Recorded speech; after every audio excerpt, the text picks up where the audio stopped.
Mrnight32 here again. Welcome back to another episode of MGM Reviews, and today reviewing another episode of The Walking Dead World Beyond. And well guys, it's another whatever episode to be honest, and we'll be discussing it with my good friends Mrnight32.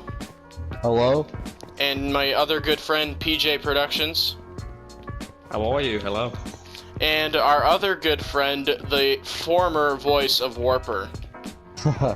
Hey guys, I can't exactly play the character because he's deceased at the moment. But I totally haven't played as like several characters as extras here and there. I totally wasn't the announcer or anyone else. Yeah, he's just Warper. Yeah. Yeah. I'm definitely not a voice actor for multiple characters. Exactly. So what did I think of this episode? Well guys, I have to admit, while it is better than the previous installments of this series, and it's not better than the premiere, because I'm gonna be honest guys, the premiere is the only good episode of this show so far, as that is the standard I'm holding the rest of these episodes to. None of them have touched that standard in my opinion, and episode 6 is just another whatever episode. We meet this new guy named Percy, and they made such a bad way of introducing him that I thought he was freaking Tony for the whole episode, and my friends actually had to correct me. Like, I thought his name was Tony, so whatever. Anyway, the main plot of this is the characters have to help Percy get his truck back from bandits. So they go to this old town, which is actually where they filmed season 3 of The Walking Dead with the Woodbury scene. So yeah, it's about the only decent thing from this episode, to be honest, seeing an old location, an old familiar location. And basically, we have the main cast being stupid as ever. We have Iris falling into a trash can, because that's what the character is, and I'm not afraid to say it. We have Felix and all the other characters kind of just running around being idiots, not killing walkers. You know, just the casual, normal stuff on this week's installment of World Beyond. And yeah, guys, that's really what I think. Those are the good points of the episode. That's the good points. Now, I'll get into where it really frickin' suffers. And where it suffers is the last part. Okay, so basically, they find this guy with a bullet in his head, right? Or so they think. It's actually a set-up plan, and this dude is actually faking being dead. He steals the truck, and Percy is actually just tricking them. The truck's not stolen at all. He's just tricking them to steal their supplies and leave them in the town. But then randomly, because it's Gimple and everybody has to be friends, they turn around and come back and save them to save Iris from the horrific trash can walker. Ooh, so scary. And honestly, guys, I don't know what they were thinking with this. And guys, I know I was positive about episode 5 last week, but I'm gonna be honest with you. I was blinded by the fact that we got a better episode than episode 4. And I'm gonna downgrade episode 5's score to like a 3. And this episode is... well, I'll put my verdict up on the screen at the end. But yeah, this episode, it ain't doing much better. The only good part, in my opinion, was the Percy stuff and Iris falling in the trash can, because at least I got something to laugh at. What are your thoughts on that, PJ? Well, my thoughts on it, I agree with everything you just said. I agree with your rating on episode 5 as well. I really think the jump scares in this episode were out of the ordinary. There's one scene where Iris comes into a building and she looks at a mannequin, and that's supposed to scare us. Then right after that she meets up with Percy. Then a walker comes out and tries to scare us. It's just a repetitive mess of trying to scare us, but it doesn't work. The jump scares are always in obvious places. And also, the story of this episode, in my opinion, was all over the place. The opening and ending scene was dreadful. We know what's going on with the apocalypse. We don't need to hear it from different accounts. We know the basics, and that's all we need to know. For me, this episode would be a 2 out of 10.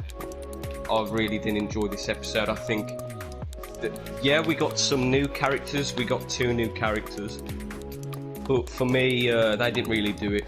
The fact that they also travel in a zombie apocalypse, mind you, this is like some Fear Season 5 writing right here. There's two guys, Percy and his uncle. I don't know his uncle name. I didn't even pay attention to that. We'll just call him the old magician guy. Yeah, we'll just call him the old magician guy. The fact that they're travelling across the states with limited resources to put on a show when it looks as if they barely have any food themselves is just ridiculous. I hate that. I hate the writing. And yeah, Cade, I'll let you speak. Alright, so yeah, I actually agree a lot with Matt and PJ with a lot of basically everything they just said. Although I do disagree with one thing. I think that the ending and opening scene was a masterpiece of television, and I think it's actually like a very, very, very good scene. Which is what I would say if I was a complete idiot.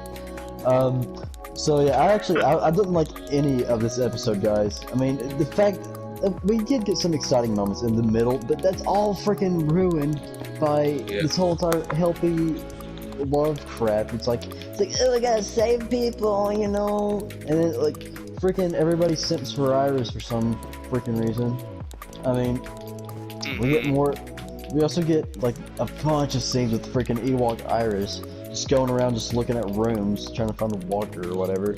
I don't even know, guys. This Also, I don't know. I'm gonna mention this real quick before we continue, but they've basically just sabotaged the entire thing with Silas and Iris, and they're building up Percy and Iris now. If anything, I would have thought it would be Hope. Honestly, I did, or you know, something like that. Why would Percy even go for someone like that anyway? I know. They just need to stop with this stupid little teenage. Woohoo! We're freaking free, man. We're away from the freaking colony. We're away from the college little evil CRM. Oh yeah, by the way, guys, we got a post-credit scene that just has a woman sitting there looking at a bunch of pictures and like just smiling. Yeah, while eating a sandwich. These post-credit scenes, in my opinion, they're dreadful. They're not necessary. They're not necessary at all. She's eating a sandwich in front of dead corpses, and which is disgusting in its own right. Jeez, this corpse sure does sound appetizing. Yeah, it's something, man. One thing I can thank them for this episode is no flashbacks. I can really thank them. Yeah, and no Huck. Definitely. Way to go, guys. I hate that character. No Huck. No friggin' Huck. Thank goodness. Yeah, but guys, Huck not being there. overall Huck not being there, it doesn't save this episode though, guys. And I'm gonna be honest. This episode is just a tiny bit better than episode 5. That's just by a little bit because of Percy, and that's it. Because I actually don't mind that character. But if Percy wasn't in this episode, I'd say this is even worse than 5, guys. Oh yeah. Yeah, I mean, this is honestly a character assassination at its finest as well. Yeah, I mean, me personally, I really think before we get to the CRM, let's meet some villains on the road, if you know what I mean. Let's have a bit of a challenge. Because the walkers, they're not cutting it for me. Every time they manage to escape the walkers, they have this over-dramatic scene. Oh my gosh, guys, they're coming. Some random guy comes and helps them. No, it doesn't work for me. No, and the fact that there's just a Walker confrontation at the end of every episode is just like, oh, come on, again? Why don't you just have a sniper just kill them all, like, right there, like, oh, here's the thing, though, is that these people are so incompetent that they can't even kill one. Yeah, exactly. And they've had training in this crap? Yeah, they've been in the apocalypse for 10 years, guys. And in case you forgot, in Season 1 of Fear the Walking Dead, the frickin' Clark family was killing walkers. Exactly. And they didn't even know what walkers fully were at the time. They didn't even know what they were. How come a little kid can kill a zombie, but they just panic when they hear the word zombie or walker? Yeah. It's ridiculous. I mean, here's the motto for zombie shows. People do what they have to survive. This show takes that motto and throws it away and and it just says, yeah, we just dodge zombies. That's what we do. Or you guys, Timmy, because we gotta survive. Do you guys remember Fear Season 5? where it was every episode our characters would be on the road trying to help somebody, or they'd be in the middle of a predicament due to walkers. This is what this show feels like, except it's even worse. It's even worse than Fear Season 5, dude. Thank God it left off in Season 2. At least in Fear Season 5, we had Morgan and Dwight for something at least. In this show, we have a bunch of no-name, nobody weirdo kids.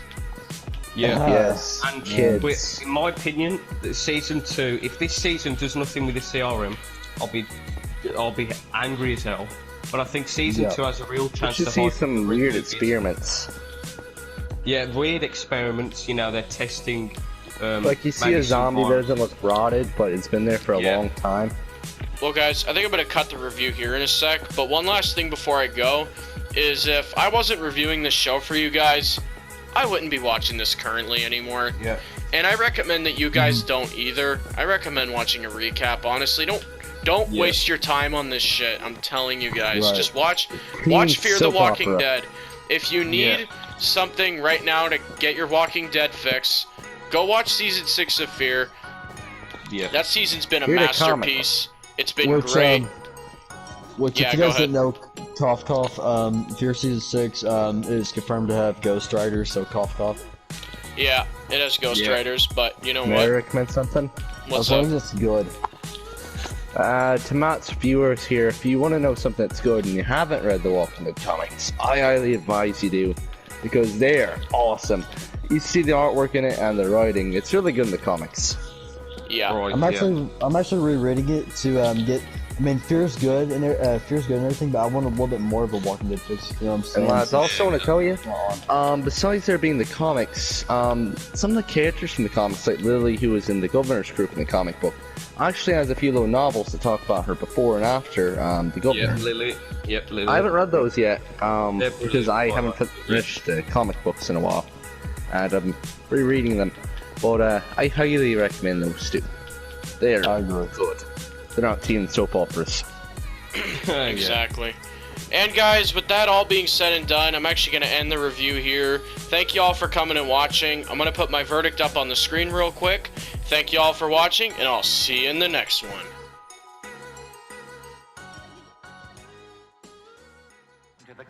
Classic.